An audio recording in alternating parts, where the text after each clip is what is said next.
I'm Sarah Wilson, 32, and I never thought my own brother would dump scalding soup over my head during Sunday dinner. Yet there I stood, noodle sliding down my face, as James coldly announced, "You have 15 minutes to leave my family."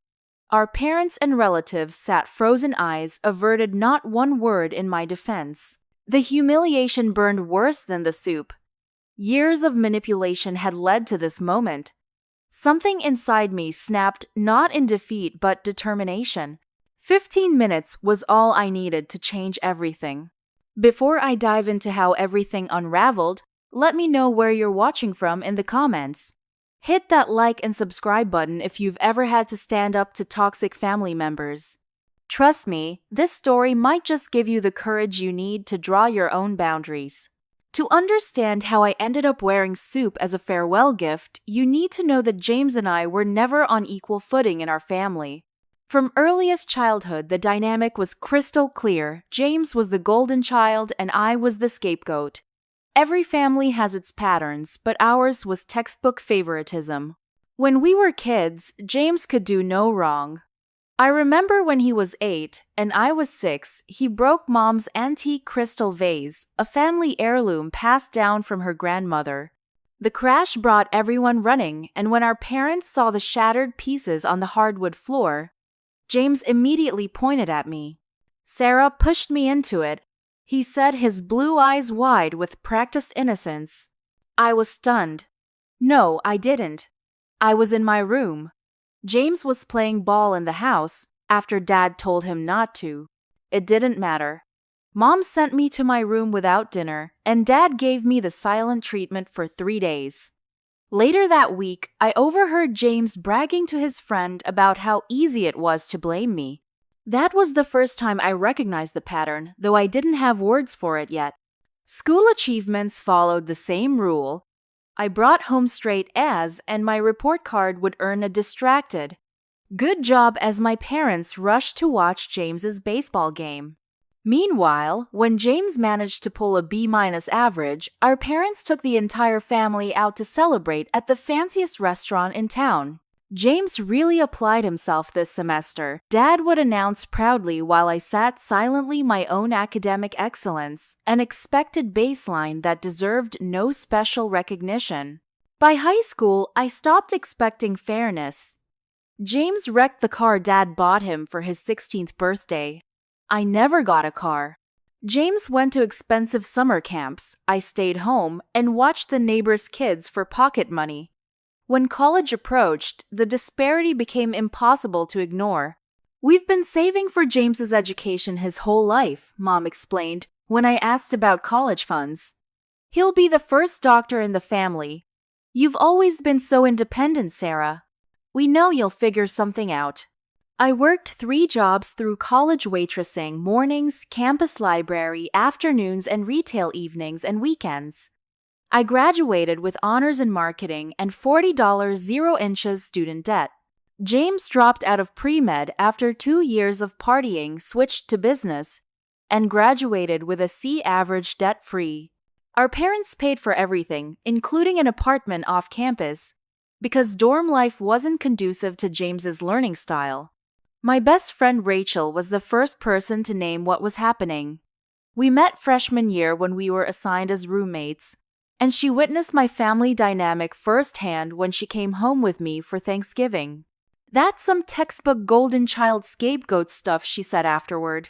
"The way they ignore you and fawn over him, it's not normal, Sarah. And it's definitely not your fault." I brushed it off then. Every family has favorites. I said, though, something in my chest loosened at having someone finally see the truth. "Not like this," Rachel insisted. "This is systematic." After college, I moved to Chicago, far enough from my hometown of Cedar Rapids that visits could be limited to major holidays. I built a successful career in digital marketing, earned promotions, made real friends who valued me. For 8 years, I maintained careful distance from my family, and my life improved dramatically. Weekly phone calls with Mom, where she mostly talked about James, were my primary contact. Then Dad had his first heart attack.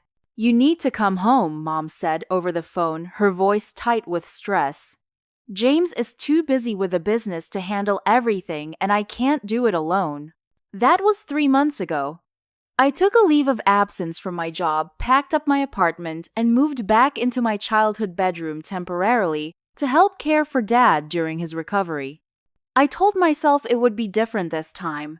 I was an adult now, financially independent, with a life and identity outside the family. I was wrong. The moment I moved back and all the old patterns resurfaced. James, who lived across town in a house our parents helped him buy, was still treated like visiting royalty. I was treated like the hired help. What I didn't know then was that coming home would uncover secrets that would blow our family apart, secrets that would lead directly to that bowl of soup and my 15-minute countdown to exile. I discovered the truth purely by accident. 2 weeks after moving back home, I was searching for Dad's insurance information in his home office. Mom was at the grocery store and Dad was napping. As the primary person coordinating his medical care, I needed to confirm some details before his follow-up appointment. While rifling through his filing cabinet, I found a folder labeled Wilson Family Trust. I probably wouldn't have opened it if my name hadn't been visibly crossed out on the tab. Inside was a complete estate plan recently updated. Our family business, Wilson Marketing Group, which my grandfather started and my father expanded, was to be transferred entirely to James upon Dad's retirement or death. The family home, the vacation property at Lake Okoboji, all major financial assets, everything was designated solely to James. There was a small note about a $10,000 bequest to me, described as daughter's portion along with Mom's jewelry collection. It was less than 1% of the total estate. What hit me hardest wasn't the disparity in amounts I'd never expected equal treatment. It was the handwritten note from Dad attached to the trust documents. James will take care of Sarah if necessary. The business requires a strong hand, and family resources are best kept consolidated under male management. Male management. Those words burned into my brain. 20 years of education accomplishments and professional success erased by my chromosomes. I confronted Dad the next day while Mom was at her book club. He was sitting in his recliner looking frail but improving daily. "I found the trust documents," I said without preamble. "Why am I written out of the family business?" Dad didn't even look surprised or guilty. He simply sighed like I was being difficult. "Sarah, you've been gone for 8 years. James has been working in the business since he finished college. James works maybe 3 hours a day, takes 2-hour lunches, and plays golf every Friday," I countered. "Meanwhile, the company has lost 3 major clients in the past year." I checked the books. That got his attention. "You had no right to look at the company finances. I'm family, and I'm supposedly helping during your recovery. Shouldn't I understand what's happening with the family business? Especially since I'm expected to work for free while I'm here." Dad adjusted himself in his chair, wincing slightly. "James is the man of the family. He'll take care of you if you ever need it. That's how these things work." "It's 2025, Dad, not 1950. Don't get hysterical," he said dismissively. "This is business." That conversation ended with me walking out before saying something unforgivable. But it started my investigation into what was really happening at Wilson Marketing Group. What I discovered over the next week shocked me. The company wasn't just losing clients, it was hemorrhaging money. Checking through financial records, I accessed using Dad's computer password. Still my birthday after all these years, I found unexplained withdrawals, misclassified expenses, and vendor payments to companies that didn't exist. All of it tied back to James. I dug deeper and discovered bank statements showing regular cash withdrawals from the business account on the same days each month, days that coincided with James's mysterious client meetings out of town. A quick social media search revealed those days aligned perfectly with major poker tournaments at riverboat casinos in neighboring states. My brother had a gambling problem, and he was funding it by embezzling from the family business. I decided to confront him privately first. Maybe there was an explanation. Maybe we could fix this before Dad had another heart attack. I invited James to coffee at a quiet cafe downtown, away from both our parents' house and the company office. He arrived late, looking annoyed that I'd interrupted his day. "What's so important, sis?" he asked, after ordering the most expensive coffee on the menu and charging it to the company card. "I know about the money, James." I kept my voice low, my folder of evidence on the table between us. The withdrawals. The fake vendors. The gambling. His face changed so quickly, it was almost impressive, from annoyance to shock to calculation to practiced innocence all in seconds. "I have no idea what you're talking about," he said smoothly. "Sounds like you've been snooping where you don't belong, making up wild stories. Maybe Chicago stress followed you home." I have copies of everything I said tapping the folder. Bank records showing your withdrawals.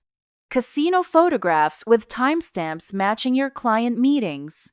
Fake vendor invoices in your handwriting. The mask slipped just for a moment. Something ugly flashed in my brother's eyes, something I'd glimpsed occasionally throughout our childhood when no adults were watching. "No one will believe you," he said quietly. "I've been here loyal to the family while you've been gone, playing big city career woman. Dad trusts me, Mom adores me. I'm taking care of them while you've been absent. You're stealing from them." James leaned across the table. "If you breathe a word of your delusions to anyone, especially Dad, while he's recovering, you'll regret it. This is your only warning, Sarah. Stay in your lane." He stood up, coffee untouched, and left. That night, I began organizing my evidence, making additional copies, and storing them securely, both physically and in encrypted cloud storage. I didn't know what James might try, but the threat in his voice had been unmistakable. I didn't have to wait long to find out. James's campaign against me began subtly. A few days after our cafe confrontation, Mom accused me of taking her emerald earrings, jewelry I had never seen before. She claimed to have left them on her dresser, and now they were mysteriously in my bathroom drawer. "I never touched your earrings, Mom," I said, genuinely confused. "Then how did they get in your drawer?" she demanded, holding them up as evidence. I had no answer, but I had a suspicion. The next week, Dad couldn't find his prescription medications. After a frantic house-wide search, James found them in my purse. "Why would Sarah take Dad's heart medication?" Mom asked, looking distressed. James put his arm around her shoulders. "I don't know, Mom. I'm worried about her. She's been acting strange since she came back from Chicago." I stared at him, seeing the calculated gleam in his eyes. "I didn't take anything. Someone planted those pills in my purse." "Listen to yourself," James said gently, as if speaking to someone unstable. "Who would do such a thing? Why?" The incidents escalated. My laptop disappeared, then reappeared in the trunk of my car with water damage. My work files were mysteriously deleted. Items went missing from around the house, only to be discovered among my belongings. Then came the alcohol bottles. I rarely drink, maybe a glass of wine with dinner occasionally. But suddenly, empty vodka bottles were being found in my trash, under my bed, hidden in my closet. "We're worried about you, honey," Mom said one morning, holding an empty bottle I'd never seen before. "If the stress of helping care for your father is too much, we understand." "Mom, I don't even like vodka." "Someone is planting these things to make me look bad." "Who would do such a thing?" she asked, the exact phrase James had used, making me realize he was coaching her. "Think about it, Mom. Who benefits if I look unstable and unreliable?" But she just shook her head sadly. "James thinks you might need professional help. He's concerned that living in the big city changed you." James was playing the long game, I realized. He wasn't just trying to discredit me in the moment, He was building a narrative that I was unstable, unreliable, perhaps even dangerous. If I ever went public with what I knew about the embezzlement, no one would believe me. The only person who seemed to notice something was off was my Aunt Barbara Mom's younger sister. She visited for dinner one night and observed the new dynamic with narrowed eyes. "You seem different, James," she commented, after he'd made a show of helping Mom clear the table, something I'd never seen him do before. "So helpful."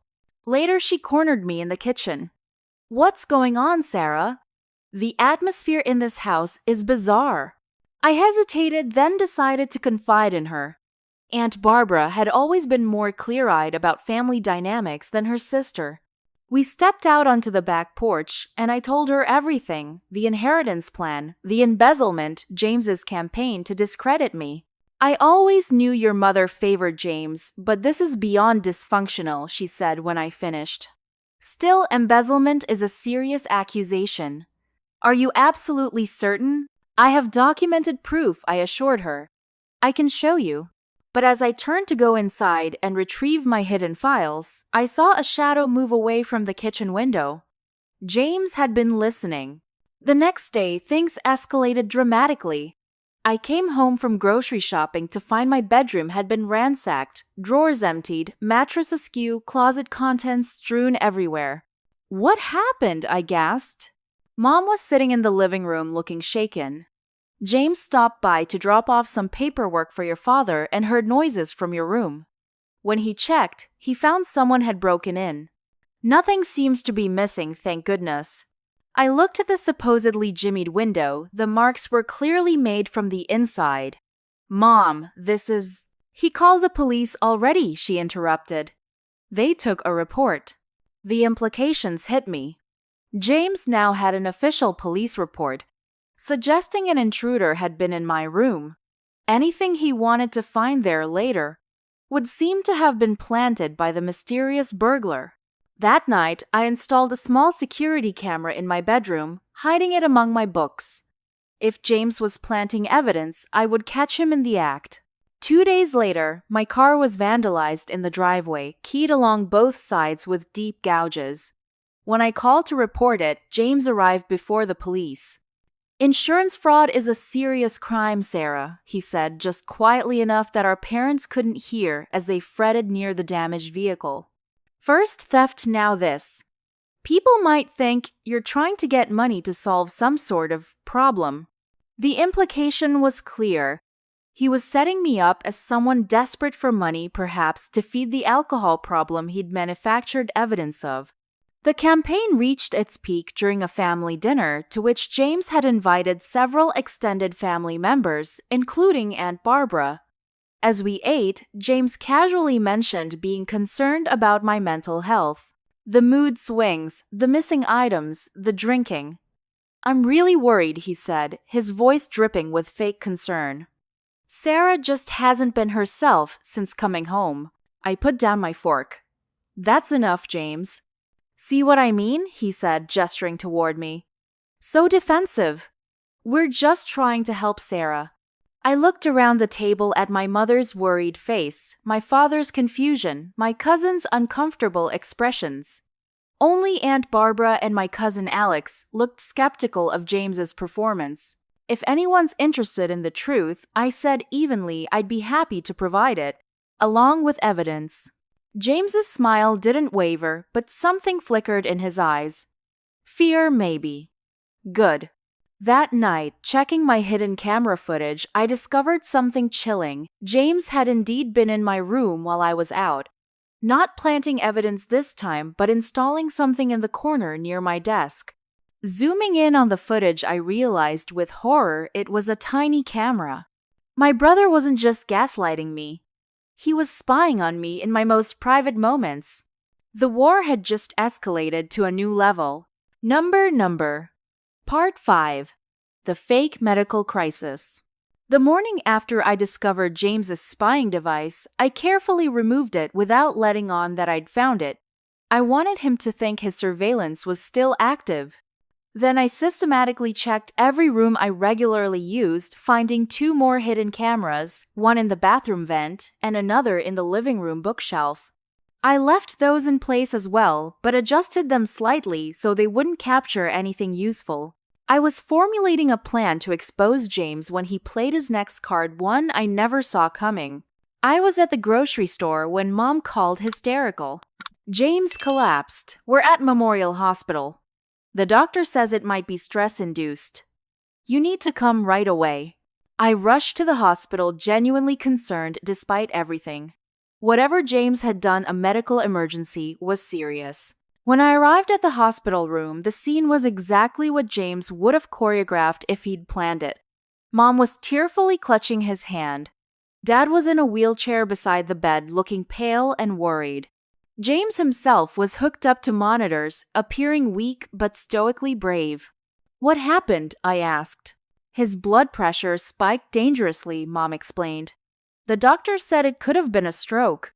The doctor mentioned stress as a likely trigger, Dad added, looking pointedly at me. I felt a chill. What kind of stress? James spoke weakly from the bed. It's not important now. I don't want to make things worse. Tell her, James, Mom urged. She needs to understand the consequences of her actions. James sighed dramatically. The doctor says it was an acute stress response. My body couldn't handle the anxiety anymore.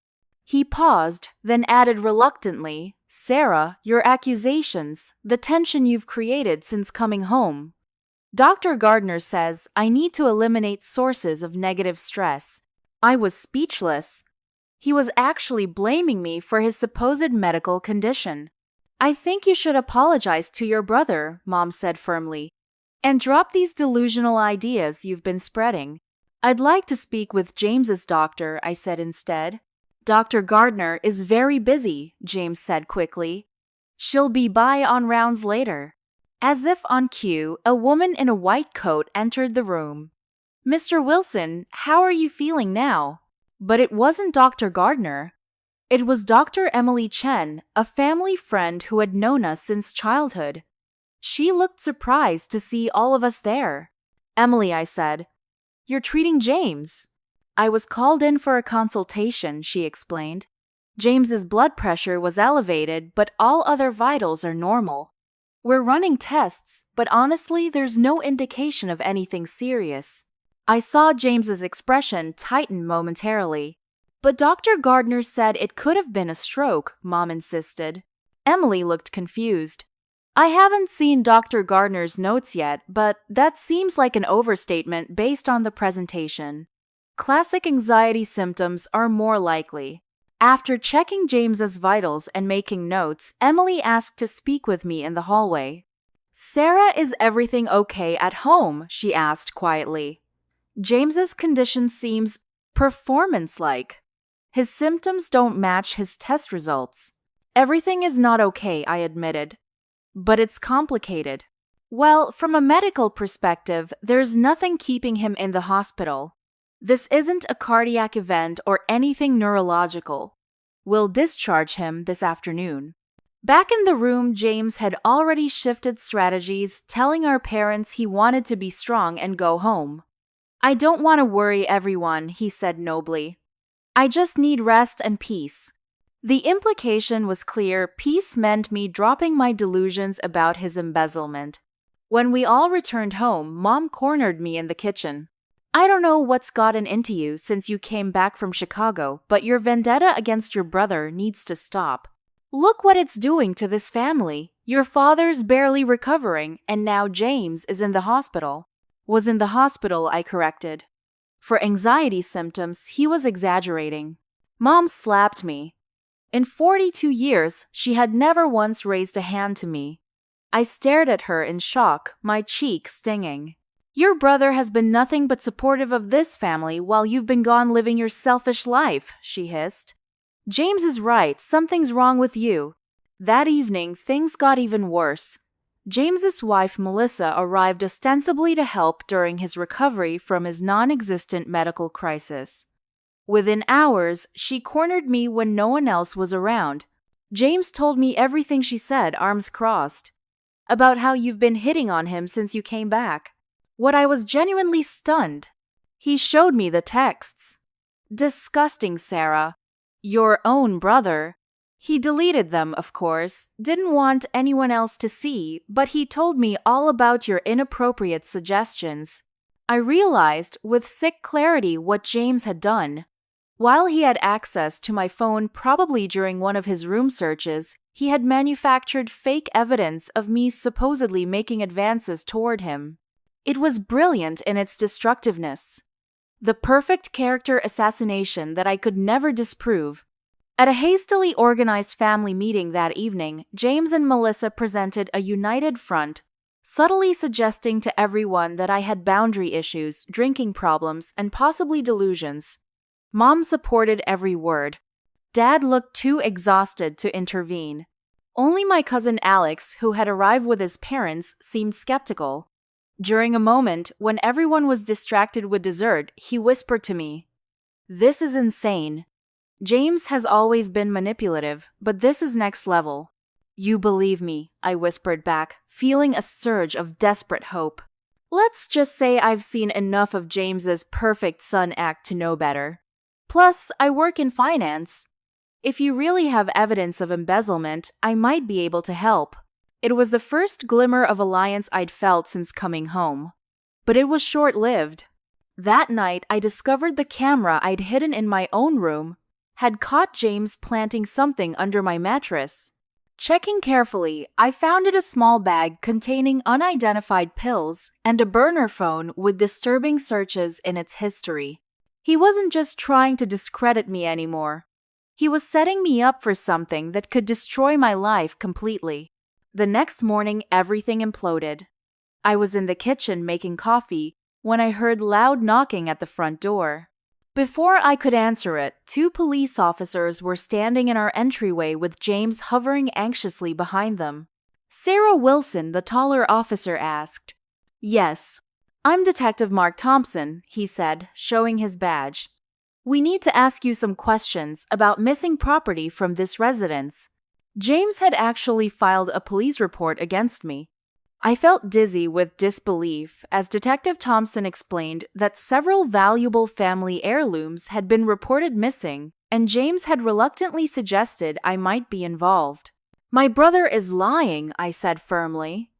"He's been systematically planting items in my possession and creating false narratives for weeks." Thompson's expression remained neutral. "We'll need to take a look at your room, Miss Wilson." "Do you have a warrant?" I asked. "We can get one," he replied. "Or you can cooperate voluntarily." I noticed Mrs. Peterson, our nosy neighbor, peering through her window across the street, no doubt cataloging the police presence for neighborhood gossip. The humiliation burned, but I kept my composure. "Fine, follow me."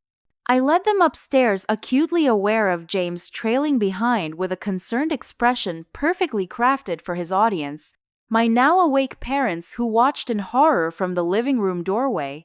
In my room, the officers discovered exactly what I expected: the antique silver hairbrush and hand mirror that had belonged to my grandmother hidden in my dresser drawer, where James had planted them the previous day. "Those were put there by my brother," I said calmly. "I have video evidence of him entering my room and planting items." Both officers looked skeptical, but Detective Thompson said, "If you have evidence, we'd like to see it." I retrieved my laptop and showed them the footage from my hidden camera. They watched in silence as the video clearly showed James entering my room, looking around furtively and placing items in my drawer. "This complicates things," Thompson said, glancing at his partner. "There's more," I said, taking a calculated risk. I opened a folder on my laptop labeled Wilson Marketing Fraud and turned the screen toward Detective Thompson. "My brother has been embezzling from our family business. He's trying to discredit me because I discovered the evidence." Thompson spent several minutes examining my documentation, the fake vendor invoices, the suspicious withdrawals, the casino photographs matching James's supposed business trips. "These are serious allegations, Miss Wilson," he said finally. Financial crimes aren't my department, but I can connect you with someone who handles those cases. James, who had been standing in the doorway, suddenly looked less confident. She's obviously fabricated all of this, he said, but his voice lacked conviction. Why don't we continue this conversation at the station, Thompson suggested. Both of you. I agreed immediately. James tried to decline, citing his medical condition, but Thompson was insistent. The investigation continued for hours at the police station. I provided all my evidence, including the footage of James planting the spy cameras in my room. By mid-afternoon, it was clear that James's false police report had backfired spectacularly. No charges were filed against me, and Thompson informed us both that the Financial Crimes Division would be investigating the embezzlement claims. When I finally left the police station, I couldn't face going back to my parents' house. Instead, I called Rachel, who had moved to Des Moines after college just a 2-hour drive away. I need a place to stay, I told her, finally letting the emotion crack my voice. I'll come get you, she said without hesitation. Pack what you need. I'll be there in 2 hours. While waiting for Rachel, I parked at a coffee shop and checked my phone. There were 7 missed calls from Mom, 3 from Dad, and a text from James that simply read, "This isn't over." I also had an email notification that chilled me to the core. Changes to your employment status. My boss in Chicago had put me on temporary leave, pending investigation into allegations of criminal activity. James had somehow reached out to my workplace. My reputation, my career, my family relationships, James was systematically destroying everything I valued. When Rachel arrived, I broke down in her car, telling her everything through tears of exhaustion and betrayal. She listened, then helped me retrieve essential belongings from my parents' house while they were out presumably looking for me. You're staying with me until this is resolved, she insisted. No arguments. Over the next week, from the safety of Rachel's apartment, I learned more devastating news. James had told the extended family I was under criminal investigation. Several relatives called to express their disappointment in me. My parents had removed me from their will entirely. Alex confirmed this through family connections. And worst of all, Wilson marketing clients were starting to hear rumors about my supposed criminal activities. James was poisoning every well I might drink from. But I wasn't without resources. Detective Thompson connected me with Detective Laura Simmons from Financial Crimes, who took my evidence seriously. I also contacted Gregory Wilson, no relation, a lawyer specializing in family business disputes. This is a clear case of financial fraud, Gregory said after reviewing my documents. And the personal vendetta against you constitutes harassment and defamation. We have multiple grounds for legal action. And Barbara called to offer support, saying she never believed James's stories. And Alex continued to be my eyes and ears in the family, keeping me informed of James's movements while providing emotional support. He's getting desperate, Alex reported. The business clients are asking questions now that the police are involved. Uncle Robert is starting to look at the books more closely. I was building a coalition of truth-tellers, gathering strength for the confrontation I knew must eventually come. But James had one final humiliation planned. One that would sever my family ties completely. 2 weeks after moving into Rachel's apartment, I hit rock bottom. The combination of family betrayal, professional uncertainty, and constant anxiety had worn me down to a shell of myself. I barely ate, hardly slept, and spent hours staring blankly at walls, replaying every interaction with James, looking for signs I should have seen earlier. This isn't healthy, Rachel observed one morning, finding me still awake at 5 a.m. scrolling through family photos on my laptop. You need to talk to someone professional. She was right. The next day, I started therapy with Dr. Melanie Foster, who specialized in family trauma. In our first session, she helped me name what I was experiencing. What you're describing is a classic trauma response, she explained. Your brother's gaslighting campaign has undermined your sense of reality and security. Your parents' betrayal has shattered your foundational trust. It's normal to feel destabilized. Over the next few sessions, Dr. Foster helped me process my grief and rebuild my confidence.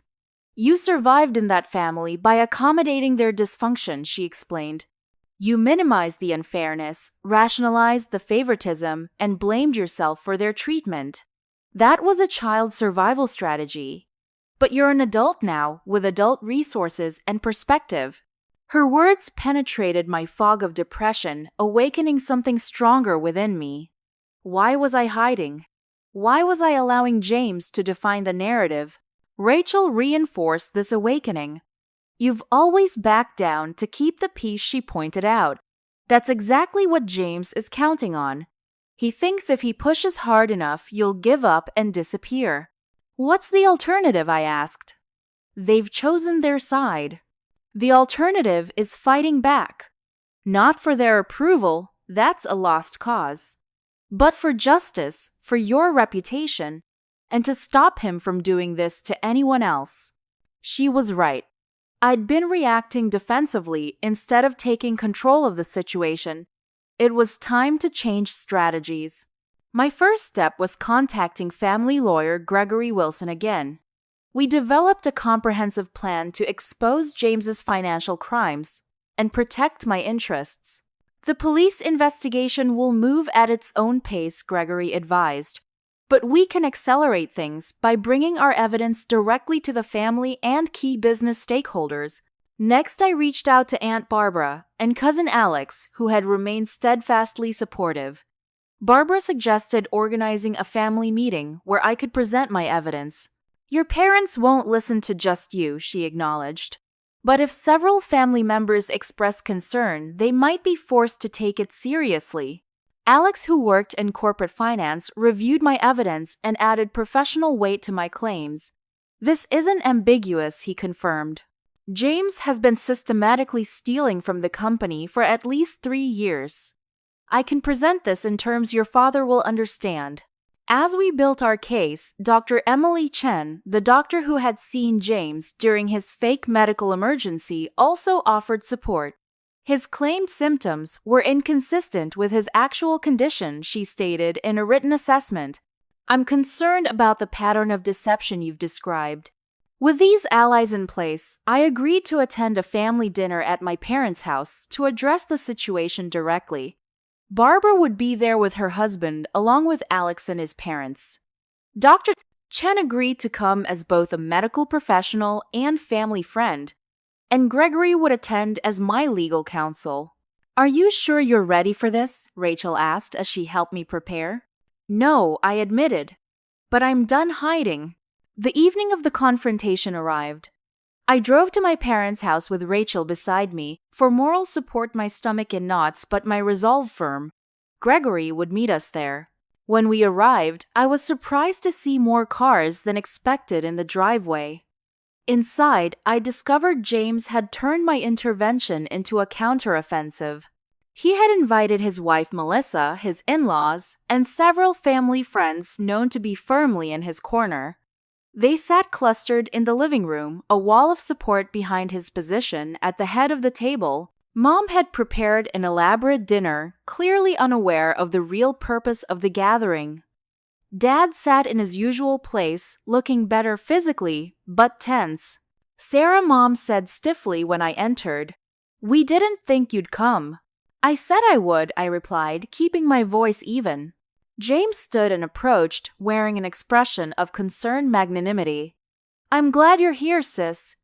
We need to heal this family rift." I maintained my composure, though my heart pounded. My supporters arrived in quick succession: Gregory, Aunt Barbara, and Uncle David, Alex and his parents, and finally Dr. Chen. James's confident expression faltered slightly as he realized I hadn't come alone. "What's going on?" Dad demanded, looking at the unexpected guests. "Who is this man?" he added, indicating Gregory.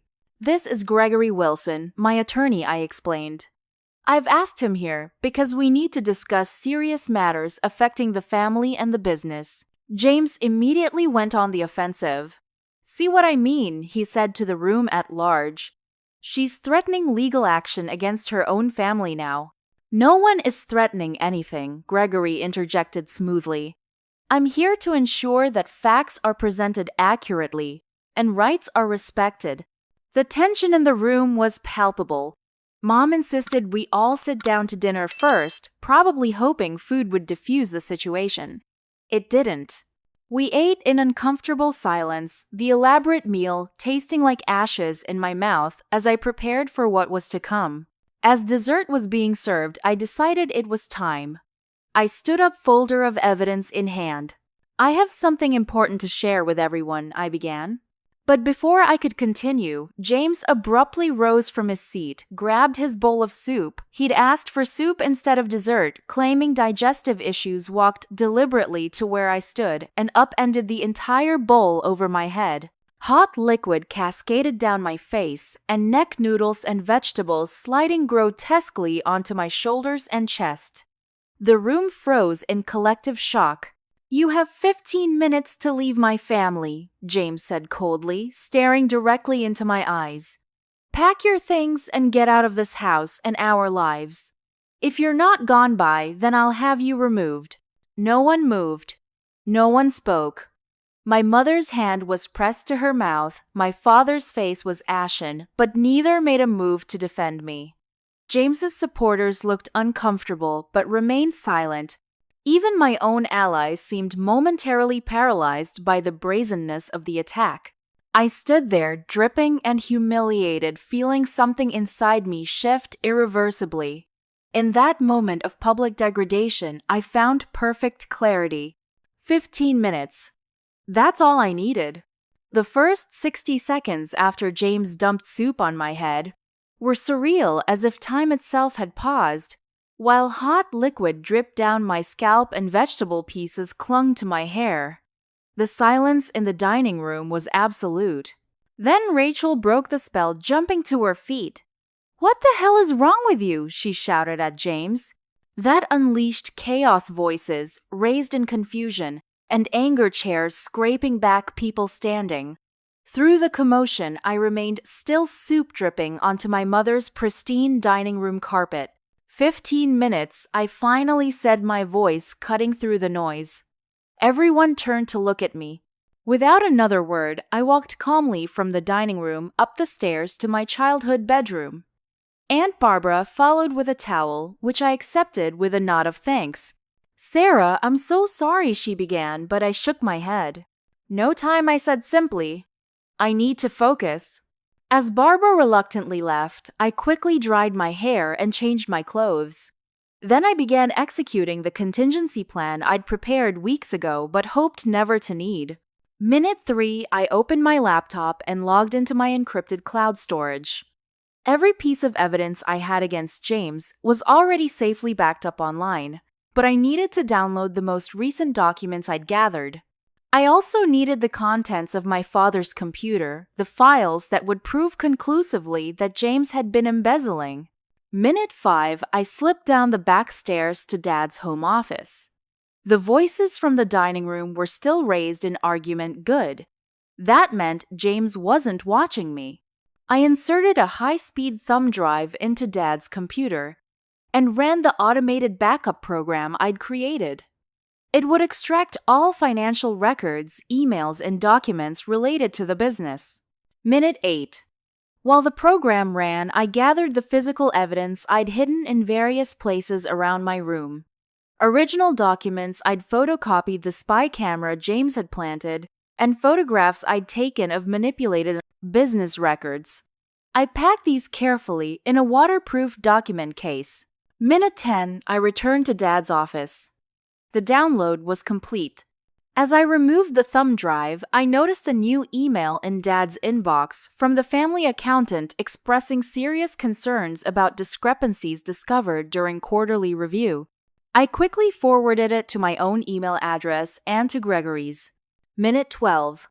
Back in my room, I packed only essentials, clothes, personal documents, irreplaceable mementos. Most importantly, I retrieved the photo albums I'd hidden in the back of my closet, the only copies of certain family photographs that James didn't know existed. evidence of a happier time that couldn't be erased. Minute 13, I wrote a brief letter to my parents. Mom and Dad, by the time you read this, I'll be gone, not because James demanded it, but because I choose to remove myself from this toxic environment. I love you both, despite everything. But I cannot and will not tolerate the abuse and gaslighting anymore. James has been embezzling from the family business for years. The evidence has been sent to the family accountant, the company board, and the appropriate legal authorities. This isn't vindictiveness, it's the truth you refuse to see. When you're ready to hear the full story with open minds, you know how to reach me. Sarah. Minute 14. As I sealed the letter and packed the last of my belongings, I heard a soft knock. I tensed, fearing it was James coming to escalate the situation. But when I cracked the door, I found my mother standing there looking small and uncertain. Sarah. She began, her voice trailing off as she took in the sight of my packed bags. I'm leaving, Mom, just like James demanded. She didn't deny it, didn't apologize, didn't beg me to stay. She just watched silently as I gathered my things. You're really choosing him over me, aren't you? I asked quietly. After everything. It's not that simple, she whispered. Actually, it is that simple. And you've made your choice, over and over again, our entire lives. She didn't respond, but her eyes glistened with unshed tears. For a moment, I thought she might finally see the truth, but then she simply stepped aside to let me pass. Minute 15, I walked down the stairs, bags in hand, past the dining room where arguments were still raging. James stood in the front hallway, arms crossed, watching me with smug satisfaction. He thought he'd won. 15 minutes exactly, I said, checking my watch. Goodbye, James. Before he could respond, I walked past him and out the front door. Rachel followed with my remaining bags. Gregory, Aunt Barbara, Alex, and Dr. Chen all emerged as well, having apparently decided to leave in solidarity. As we reached the driveway, I turned for one last look at the house. James stood framed in the doorway, his expression triumphant. Dad had appeared behind him, looking confused and diminished. Mom was nowhere to be seen. I got into my car without looking back again. As I drove away, I made 3 phone calls from my hands-free system. First to Gregory, send everything. The accountant, the board, Detective Simmons. All of it. Second to Detective Simmons, I'm ready to make a formal statement about the financial crimes I've documented. How soon can we meet? Third, to my boss in Chicago, I need to speak with you about false allegations that may have reached you. I have documentation proving they're fabricated.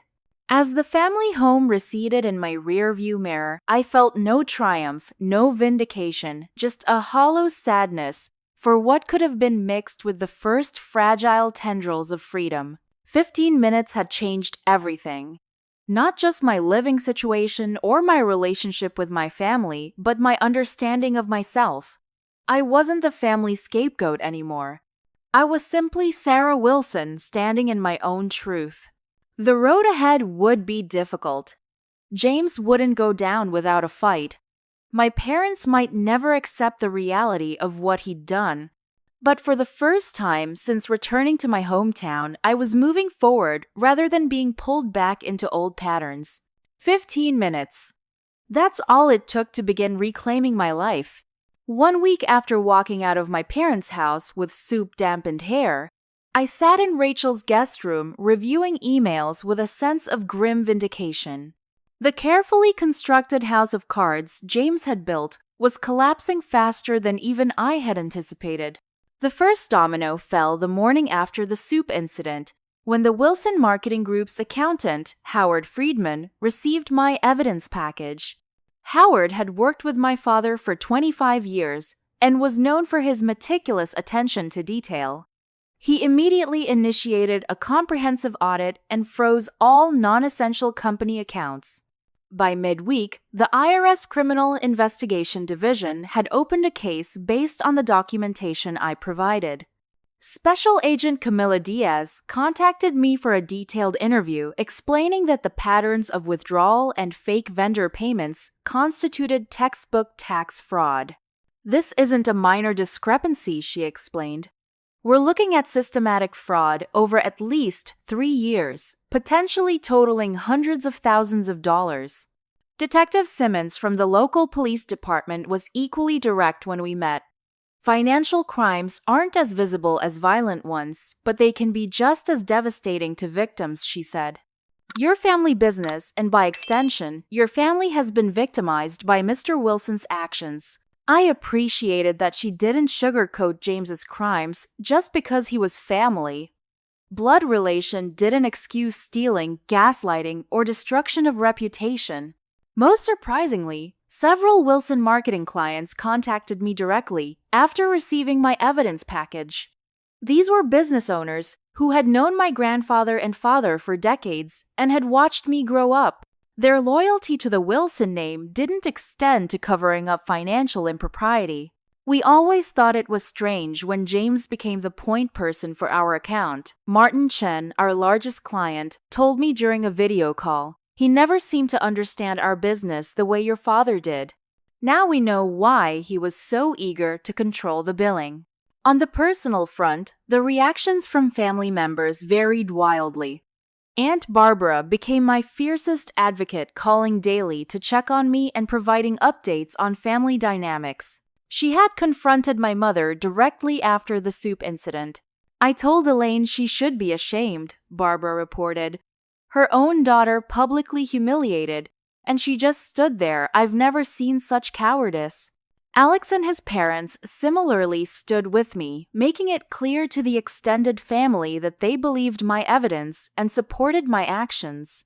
This created a significant faction of Wilsons who rejected James's narrative of me as unstable or vindictive. Other relatives were less supportive. James's wife Melissa's family closed ranks around him, insisting he was being framed or that I was exaggerating minor accounting irregularities. A few older relatives suggested that airing family business publicly was the real crime, regardless of what James had done. The most dramatic development came 5 days after I left, when my father suffered a mild anxiety attack, not another heart event, thankfully, and was briefly hospitalized. James immediately blamed me, claiming my false accusations had endangered Dad's recovery. But Dr. Chen, who treated him at the hospital, offered a different perspective. "Your father's condition actually stabilized once the uncertainty was removed," she told me. "Now that the financial irregularities are being properly investigated, his anxiety about the business has significantly decreased." He admitted he suspected problems for months, but didn't want to believe James could be responsible. That was the first hint that my father might be starting to see the truth. It wasn't an apology or acknowledgement of how he'd enabled James's behavior toward me our entire lives, but it was something. My mother was a different story. She hadn't contacted me directly, though. Aunt Barbara reported that she was processing what had happened. I wasn't holding my breath for a maternal epiphany. Decades of preferential treatment toward James couldn't be undone by a single week of revelations, no matter how damning. James himself was facing the consequences of his actions with predictable lack of grace. After initially denying everything, he switched to minimizing. It was just some accounting shortcuts then to blaming Dad's mismanagement forced me to take drastic measures and finally to attacking me personally in increasingly desperate ways. His final gambit was particularly pathetic. He emailed several family members claiming to have evidence I had been stealing from the business for years and had framed him when I was caught. No such evidence materialized, of course, and the accusation only made him look more guilty to those who were paying attention. By the end of the week, James had been removed from all company operations pending investigation. His company credit cards were canceled, his email access revoked, and his office locked. The family business my grandfather had founded, which James had so desperately tried to claim as his birthright, was now operating without any input from him. Professionally, I was also seeing positive developments. After submitting documentation proving James had made false statements about me, my Chicago firm reinstated me with an apology. My boss, Natasha, even offered me the flexibility to work remotely while resolving the situation in Iowa. Family drama is something I understand all too well, she said during our call. Take the time you need. Your position will be waiting. The most unexpected call came on Friday evening, exactly 1 week after the soup incident. It was from Aunt Barbara. Your mother wants to meet with you, she said without preamble. Not at the house, not with your father or James. Just the two of you on neutral ground. I felt a complex wave of emotions: hope, suspicion, anxiety, longing. Did she say why? Not explicitly. But Sarah, she's different. Quieter. She's been asking me questions about things James has said and done over the years. I think she's finally beginning to see the pattern. I agreed to meet my mother the following day at a small cafe halfway between my parents' house and Rachel's apartment. Barbara offered to come along for support, but I declined. This was a conversation that needed to happen one-on-one. As I hung up, I realized something remarkable. Despite the trauma and upheaval of the past weeks, I actually felt lighter than I had in years. The weight of family secrets and dysfunction that I'd carried since childhood was finally being acknowledged. The truth was painful, but it was infinitely preferable to the gaslighting and denial that had characterized my family life for so long. James had told me I had 15 minutes to leave his family. What he didn't understand was that those 15 minutes had freed me to find a better one composed partly of blood relatives brave enough to stand for truth and partly of chosen family like Rachel who loved me unconditionally. The reckoning wasn't complete. There would be legal proceedings, financial consequences, and painful conversations ahead. But the fortress of lies James had built was crumbling brick by brick, exposing the truth to the light. And in that light, I was finally beginning to heal. 6 months after the soup incident, which had become something of a dark joke between Rachel and me, I stood in the doorway of my new office space in downtown Cedar Rapids, feeling a complex mixture of emotions. The sign on the door read Wilson Digital Strategies, my own marketing firm, that had grown from a single-person operation to a team of 5 in just a few months. Starting my own business hadn't been my original plan when I left Chicago, but circumstances had created an unexpected opportunity. After James's fraudulent activities became public knowledge, several longtime Wilson marketing clients approached me directly, asking if I would handle their accounts personally. At first, I'd considered it a temporary arrangement, while my father restructured the family business. But the demand quickly outpaced what I could manage as a freelancer. So Wilson Digital Strategies was born, similar name, completely different values. The office looks great, Rachel said, joining me at the doorway. She had relocated to Cedar Rapids 3 months ago, accepting a teaching position at the local university to be closer to me.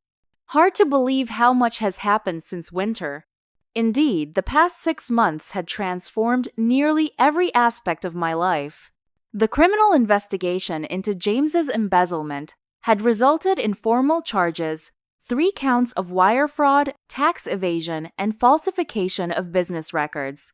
His case was still moving through the legal system, but his lawyer was already floating plea deal possibilities, a tacit admission of guilt.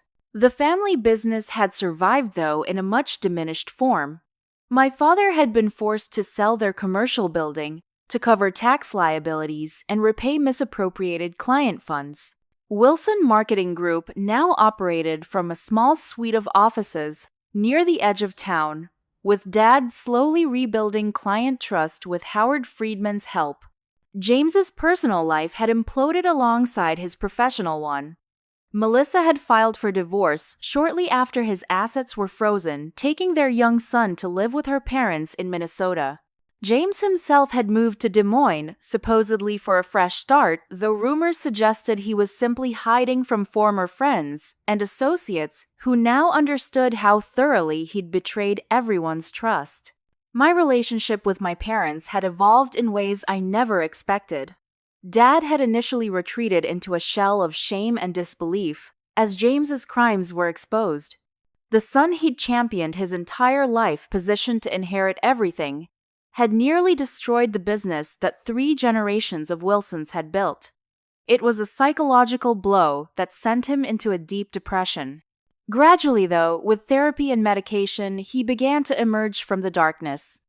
Our first real conversation happened 3 months after I left, when he called me directly rather than through my mother or Aunt Barbara. "I was wrong, Sarah," he said simply. "About James, about you, about so many things. I don't expect forgiveness, but I needed to say it. We were rebuilding slowly." Dad occasionally consulted on complex client issues for my new business. His decades of marketing experience still valuable despite the technological changes I'd implemented. We kept our interactions primarily professional, but moments of personal connection were becoming more frequent and less awkward. My mother's journey was more complicated. Our cafe meeting the week after I left had been tense and tearful. "I don't know who to believe anymore," she'd admitted, her hands trembling around her coffee cup. "Yes, you do," I'd responded gently. "You've always known, Mom. You just couldn't face it." That conversation had opened a door, but walking through it proved difficult for both of us. Mom had built her entire identity around being James's champion and defender. Accepting that he'd manipulated and used her meant confronting decades of enabling behavior and willful blindness. We were now in a careful dance of rebuilding trust. She visited my office weekly, bringing lunch and making awkward but sincere efforts to understand my work. I'd accepted 2 Sunday dinners at the family home, now a much smaller house near the community college, where Mom had taken a part-time administrative job to help with finances.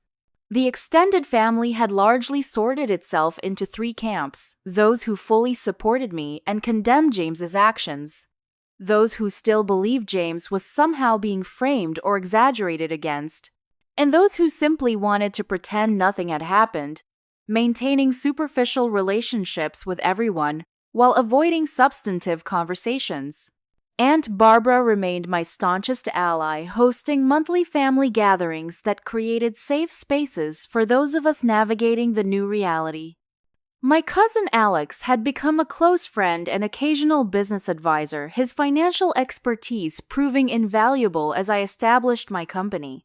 Dr. Emily Chen had also become part of my support network, both professionally as my physician and personally as a friend who understood the family dynamics from a unique perspective.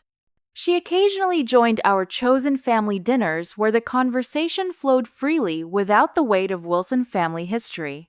"Earth to Sarah," Rachel said, waving a hand in front of my face. "Where'd you go just now?" I smiled, returning to the present moment. "Just thinking about how much has changed. For the better," she affirmed. "Though I know it doesn't always feel that way." She was right. Despite the professional success and personal growth of the past 6 months, the journey hadn't been without pain. Therapy with Dr. Foster continued weekly, helping me process the complex grief of family trauma. There were still nights I woke from nightmares of James standing over me with soup, my parents watching impassively as I drowned in it. The hardest lesson was accepting that some relationships couldn't and shouldn't be fully restored. My father might never be the dad I had yearned for as a child.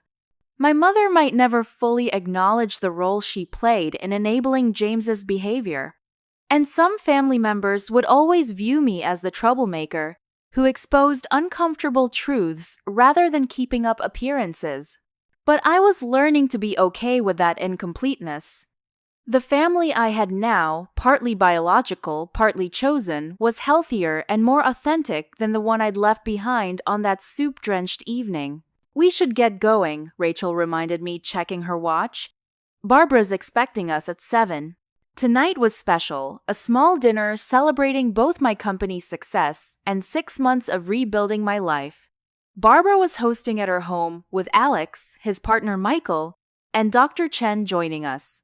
As we drove across town, I thought about James's 15-minute ultimatum.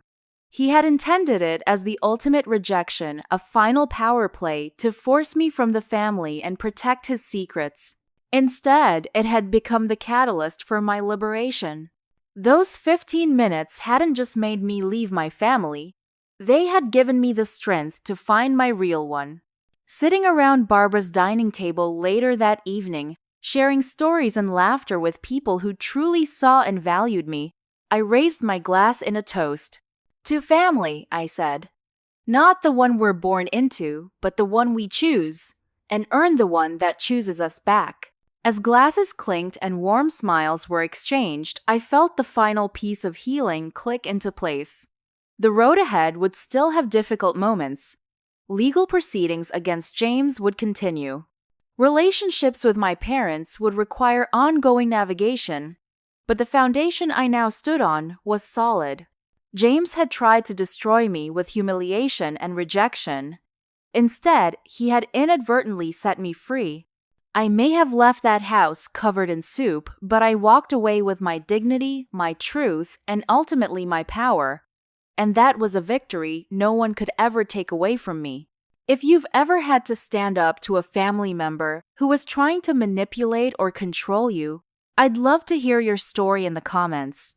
What gave you the strength to finally draw boundaries, and what unexpected gifts came from that difficult decision? Don't forget to like, subscribe, and share if this story resonated with you. Remember, sometimes the family we choose is more important than the family we're born into. Thank you so much for listening, and I wish you the courage to stand in your truth, no matter how messy it might get.